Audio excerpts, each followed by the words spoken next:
Querido Fernando González, muy buenos días, ¿cómo va?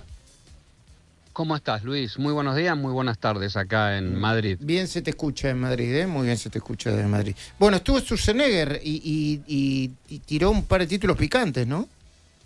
Y sí, la verdad es que llegó ayer lunes Federico Sturzenegger, el ministro de Regulación.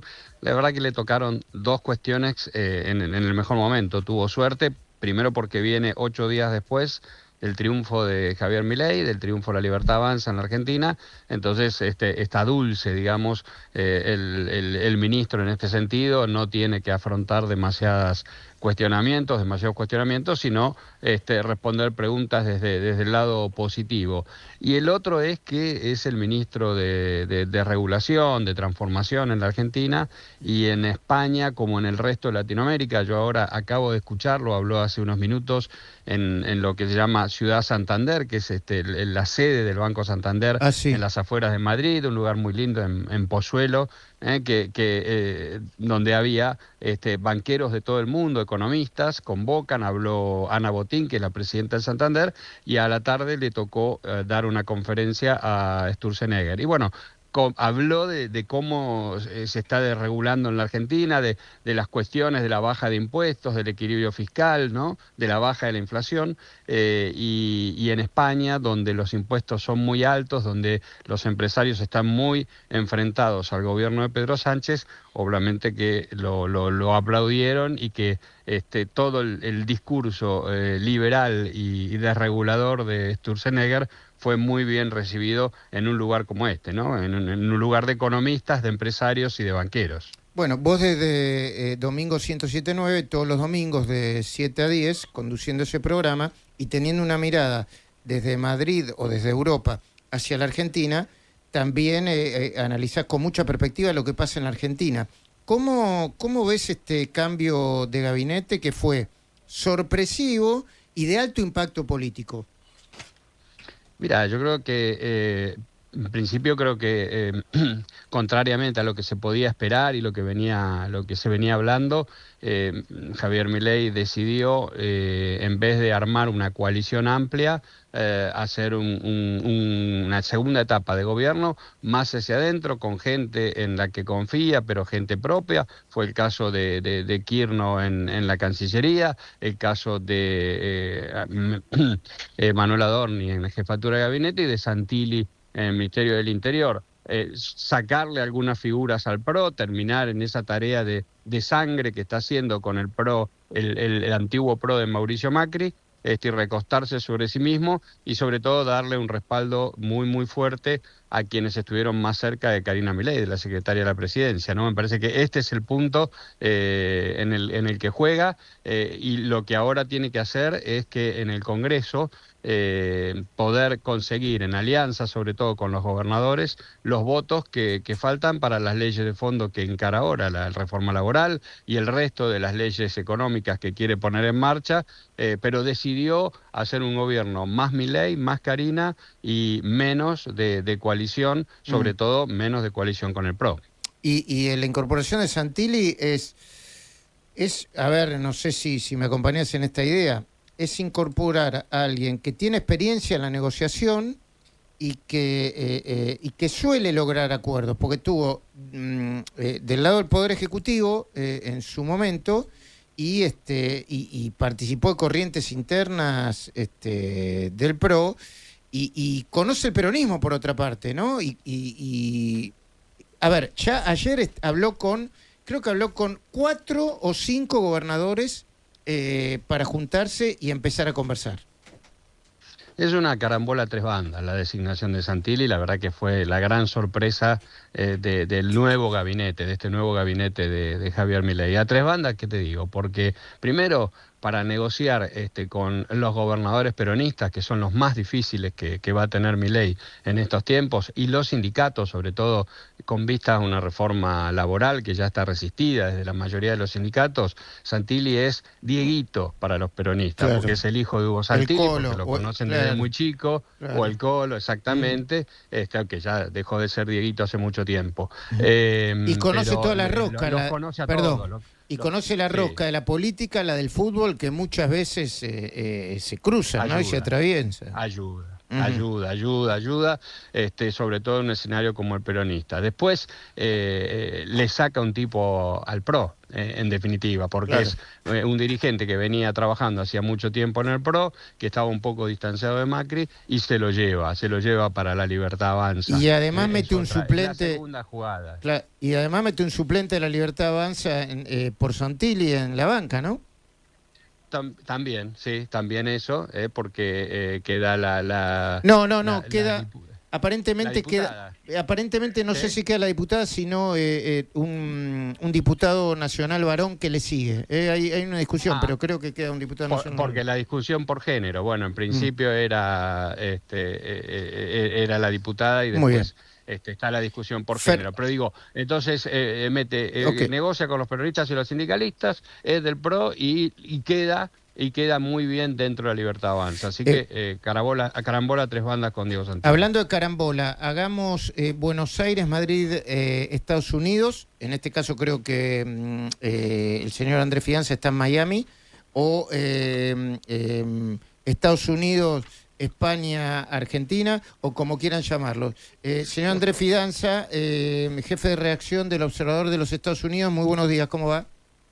Luis Majul, el placer de oírlo. Sí, efectivamente en Miami. Bueno, volvemos a hacer esta trilogía tan interesante, excepto por el que está acá en la Argentina. Che, qué interesante que se puso la interna entre Trump y el candidato a intendente de Nueva York, el señor Mamdani, que es un demócrata autorreconocido como socialista, ¿no? Un poco reproduciendo la grieta a grandes trazos que hay por un lado en España y por el otro lado en Argentina, Andrés. Completamente. Viste, los fenómenos de los países no se dan en el vacío, claramente, y es como vos decís, hay elecciones ahora mismo en la ciudad de Nueva York, que es la ciudad más grande del país, de un país inmenso como Estados Unidos, y el favorito, te diría que es muy raro, que sería muy raro que no gane, se llama Zoran Mamdani, como decías vos, es joven, tiene 34 años, muy particular, porque nació en Uganda, recién viajó a Estados Unidos y se radicó ahí a los 7 años. Él se define socialista demócrata, del Partido Demócrata, quiero decir. La oposición dice comunista, ala radical del Partido Demócrata, que la verdad que lo es, musulmán al mismo tiempo, militancia universitaria pro-palestina, con lo que significa para una ciudad con tanta presencia de la comunidad judía como Nueva York. Así que, digo, es una elección local, por un lado, pero que ganó visibilidad nacional, en parte porque Trump también está hablando mucho de Mamdani y lo que implica como riesgo de la radicalización del Partido Demócrata. A ver, yo no tengo el textual, pero en las consignas de campaña del candidato demócrata es, ¿ustedes pagan muchos impuestos? Sí. ¿Quieren tener alquileres más bajos? Sí. ¿Quieren tener una educación pública de calidad? Sí. ¿Quieren tener...? Bueno, cobremos más impuestos a los ricos. Eso va a ser la consigna. Y los mitines son muy populares, ¿no? Completamente. Ahí hay una mezcla de que encontró una forma de comunicar en redes sociales muy atractiva, sobre todo para la generación Z. Si vos ves los videos, están hechos con muchísima calidad. Sí. El pibe tiene carisma, te lo digo en idioma de barrio. Sí. Pero tiene estas promesas que uno dice, ¿y esto cómo se va a cumplir? Congelar que el transporte público en la ciudad de Nueva York sea gratuito, congelar los alquileres. Los alquileres son un problema en Estados Unidos, como en todas las ciudades tan populosas, digamos, tampoco es un problema exclusivo. Así que hay como mucho temor en el establishment, incluso el establishment demócrata, o sea, los Clinton no lo habían apoyado. Obama sí, Obama sí. Obama el fin de semana lo llamó. El sábado pasado tuvo una conversación telefónica que fue un poco apoyo, Luis, pero también un poco, bueno, vení, yo te voy a explicar cómo es el mundo, digamos, un poco para contener. Y no es como el PSOE, o sea, el PSOE todavía no llegó a tanto, ¿no, Fernando? No, todavía ya no llegó a España, pero te digo que la izquierda española y la izquierda europea están mirando con mucha atención la elección del alcalde, de este candidato islamista, si se quiere, porque por ahí es el primero en lo que es una izquierda, incluso con el componente musulmán, que parece acertar con los nuevos tiempos de la política, con las redes, con ser mucho más explosivo, ¿no? Que en general lo venían haciendo los candidatos de la derecha, los Milei, los Bukele. Ahora aparece este candidato, mucha expectativa en la izquierda europea y también en la derecha, que querría ver si hay alguna manera de frenarlo a este candidato para que no gane en la elección de hoy. Andrés, te hago dos cortitas. La primera, acaba de fallecer Dick Cheney, el vicepresidente de Bush, que devino en crítico de Trump y que, bueno, hay una famosa película, ¿no? Ahora no recuerdo cómo se llama, pero que lo mostró con mucho detalle. Sí, completamente. Acaba de morir, 84 años, un republicano tradicional, digamos, los que después con el surgimiento, irrupción del movimiento MAGA, quedó como en una especie de falsa escuadra y se volvió muy crítico de Trump, así que terminó ocupando un no lugar. Pero la verdad que durante los tiempos de Bush fue vicepresidente en los dos mandatos, fue un poco el ideólogo de lo que le tocó, que fue la guerra contra el terrorismo en ese momento, durante y después de los ataques brutales terroristas a las Torres Gemelas. Su hija, Liz Cheney, es activa políticamente ahora y también es como una dura crítica de Trump. Quedaron un poquito en ese no lugar de ser republicanos que no son MAGA. Entonces, digo, no ocupan ahora un lugar de poder, pero en su momento sí lo representaron. La película se llama Vice y el protagonista, ¿quién era? Christian Bale. Ok. Y contame un poco de la agenda del American Business Forum en Miami. Van a hablar Trump, Milei, Messi, Nadal y Corina Machado. Efectivamente, impresionante. Serena Williams la agregaron a último momento como una especie de sorpresa. También un conocido de la Argentina ya a esta altura, que es el CEO del JP Morgan, también va a hablar. Así que, digo, un line-up, como se dice, estelar. Son 2 días en Miami, en el estadio de los Miami Heat, el Kaseya Center, en el downtown de Miami, que tiene capacidad para unas 15.000 personas.